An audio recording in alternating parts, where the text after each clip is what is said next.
Attends. Et si je te dis que ce bic n'a pas de longueur propre? Ouais, le bic a une longueur propre, mais il n'a pas de longueur propre. Ouais, on va essayer de clarifier ça ici. Alors, tu sais, aujourd'hui, on va essayer de faire une démonstration contre-intuitive, une démonstration qui a révolutionné le monde de la physique. Aujourd'hui, on va faire la relativité restreinte. Je vais te montrer à l'aide d'une démonstration incontournable que ce bic que tu vois là, dans une autre référentiel, peut avoir une longueur qui est contractée, dans le sens du mouvement. Donc, c'est ce que moi, je vais essayer de te démontrer ici. Tu es prêt? Tu es prêt pour voir que ce bic là peut avoir une longueur inférieure à cette longueur propre? Tu es prêt? Alors, let's go. Donc, ce que je vais faire d'abord, c'est que je vais considérer ce bic là dans un référentiel donné. Un référentiel que je vais appeler un référentiel R'. Voilà. Donc, voici le bic ici. Ici, on a O, ici, on a Y, ici, on a X. Bon, X', Y', O'. Et ça, je te rappelle que j'ai dit que c'est le référentiel R'. Et je vais considérer le bic là. Mon bic là, je vais le considérer ici. Voilà. Voici le bic. Et ça, j'appelle ça X'1. Et ça, j'appelle ça X'2. Et ça, c'est mon bic. Voilà. Voilà. Et ça, comment je vais l'appeler? Je vais l'appeler la longueur propre. Ça, je vais dire que la longueur propre, c'est égal à X'2 moins X'1. N'est-ce pas? Puisque je n'ai pas besoin ici de mettre la valeur absolue. Je suppose que c'est positif déjà. Est-ce que vous comprenez? Donc ça, ce que j'ai ici, c'est la longueur propre. Ok.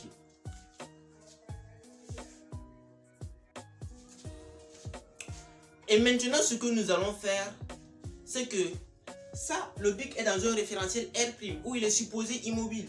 Voilà. C'est-à-dire que si toi tu es dans ce référentiel, tu vois le bic étant immobile. Voilà, tu es dans ce référentiel, tu vois le bic est immobile. Mais moi, je vais te considérer que tu es à l'extérieur maintenant. Voilà, tu es à l'extérieur et tu observes ce bic là qui passe. C'est comme si le bic était dans un train et tu observes le bic là qui passe. Donc, c'est ce que nous allons essayer de démontrer ici. Donc, te voilà dans un référentiel donné, un référentiel que je vais dessiner ici. Voilà, tu vois là ici. Voilà, comme ça. Et ici, je dis c'est O, ici c'est X, ici c'est Y plutôt, ici c'est X maintenant. Et maintenant, ce référentiel là, c'est un référentiel qui est comment?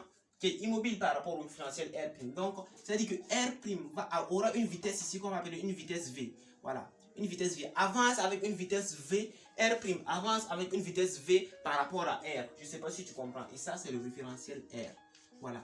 Donc, le bic aussi, dans le référentiel R', dans le référentiel R là, dans le référentiel R que j'ai fait là, tu es d'accord avec moi que le bic là, il a aussi des coordonnées, n'est-ce pas? Donc, je vais essayer de placer, je ne sais pas si tu vois, de placer et de faire comme ça, de faire comme ça. Je dis que ça, c'est mon bic ici, que toi tu observes dans le référentiel R, et le bic dans le référentiel R a pour coordonnées X1 et X2. Et maintenant va venir la démonstration qui va nous montrer que la longueur de ce bic là va être contractée dans le sens du mouvement. Le bic va devenir en quelque sorte un peu plus petit. Tu es prêt? Tu as commencé? Ouais, déjà c'est pas mal. Tu as compris ça? Donc on va continuer. Alors, notre bic va se contracter. De commencer? De partir? De montrer? Donc ce que je vais faire, c'est que je sais que X'1,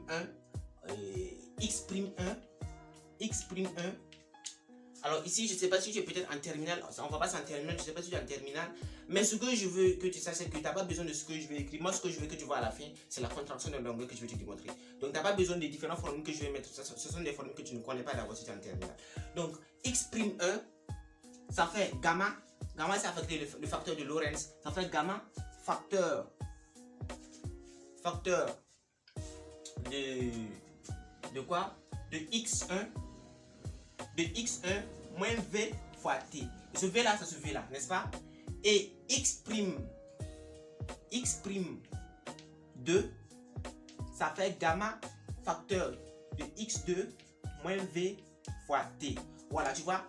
Et la longueur, c'est quoi? La longueur là, c'est quoi en quelque sorte? Donc, si je fais maintenant X'2 moins X'1, parce que c'est la longueur ici, X'1 moins X'1 moins X'2 moins X'1, voilà, j'obtiens la longueur, une distance, tu sais que c'est X de A, X de B moins X de A, n'est-ce pas? Donc, je fais maintenant x', x'2. Donc, x'2 moins x'1, ça fait gamma facteur de... Tu vois que ça va se simplifier. Si on met le moins, il va y avoir moins vt plus vt. Ils vont se simplifier. Facteur de x, x2 moins x1. Moins x1. N'est-ce pas? Et x'2 moins x'1, j'ai appelé ça que c'était quoi? Que c'était la longueur propre. Donc je dis que la longueur propre, voilà. La longueur propre, ça fait gamma facteur, gamma multiplié par la longueur. Bon, une longueur qui n'est pas propre maintenant. Hein. Donc, mais ici, tu ne vois pas ça d'abord. Donc, je dis que ça fait L. Cette longueur-là, x2 moins x1, ça fait L. Et voici ce que je veux que tu vois. Dans toutes les démonstrations, ce que tu dois retenir, c'est ce que moi je viens d'écrire ici. Là. Ce que je t'ai démontré ici, là, c'est ça le plus important. Tu vois? Donc, je dis que LP sur L, tu es d'accord avec moi que LP, la longueur propre, divisée par la longueur L, qui est une longueur impropre, mais que tu ne sais pas d'abord, mais que je vais te démontrer, ça fait gamma.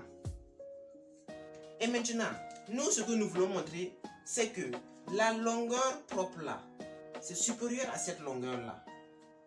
Donc ça veut dire que la longueur, cette longueur là, voilà, la longueur dans le référentiel est, parce que ce que je voulais te démontrer, c'est que la longueur que toi tu vas observer, toi qui es dans ce référentiel R là, dans ce référentiel R, toi tu vas observer un bit qui a une longueur un peu réduite quoi, tu vois non? Donc ce que je vais te montrer, donc c'est que je vais montrer que L est inférieur à LP, n'est-ce pas? Mais il faut savoir maintenant le gamma là c'est supérieur ou bien c'est inférieur à 1. Donc il faut savoir que... Donc je vais réécrire ça ici pour que tu vois parce que ici c'est pas certain, j'ai regardé, on ne voit pas. Donc ici on a... Maintenant ce que je vais te montrer c'est que L est inférieur à LP. C'est ce que moi je vais te montrer. C'est ce que je vais te montrer, c'est pas ça. Non, je vais te montrer que dans le référentiel R, tu vas voir une longueur qui est réduite, voilà, qui ne vaut pas la longueur propre dans le référentiel R'. Voilà. Donc, ce que je vais montrer, c'est que mon but c'est de montrer que L est inférieur à LP, n'est-ce pas? Donc ça c'est gamma. Donc ici on a LP sur L égale la gamma. Et je sais que gamma, ça fait 1 sur racine de 1 moins V carré sur C carré. Et moi je te demande pas si tu es en terminale, tu sais que tu me suis cette vidéo, il faut regarder jusqu'à la fin, mais je te demande pas de connaître tout ça, voilà, c'est pas de ton niveau, c'est pas ton niveau, je te demande pas de connaître tout ça, voilà, je vais seulement te faire la démonstration, est-ce que tu comprends? Et la craie est finie, je vais chercher la craie et revenir.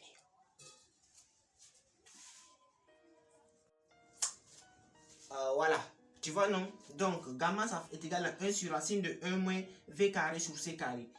Et 1 sur racine de 1 moins V carré sur C carré là, c'est comment par rapport à 1? C'est ce qu'on doit montrer. Donc c'est comment par rapport à 1? Tu vois qu'à chaque fois, la vitesse là, tu vois que 1 là, moins V carré sur C carré. Comment est V carré sur C carré? Le V carré sur C carré là, on a V est toujours inférieur à C. On ne peut pas atteindre la vitesse de la lumière. Un corps qui a une masse ne peut jamais atteindre une vitesse de la lumière. Donc ça, il faut garder ça d'abord. V est strictement inférieur à C. Donc ça veut dire que ça là, c'est inférieur à 1. Tu vois non? Ça là, c'est inférieur à 1. Donc 1 sur racine de 1 moins ça là, ça va être comment?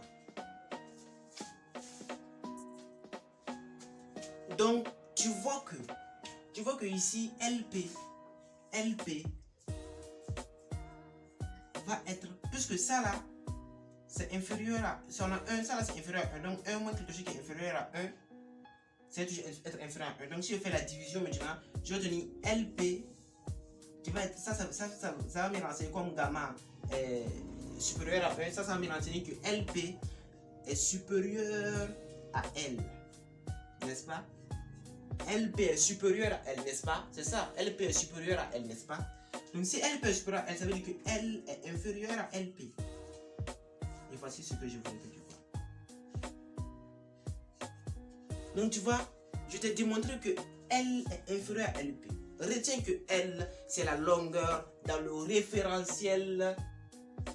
Dans quel référentiel? Dans le référentiel R.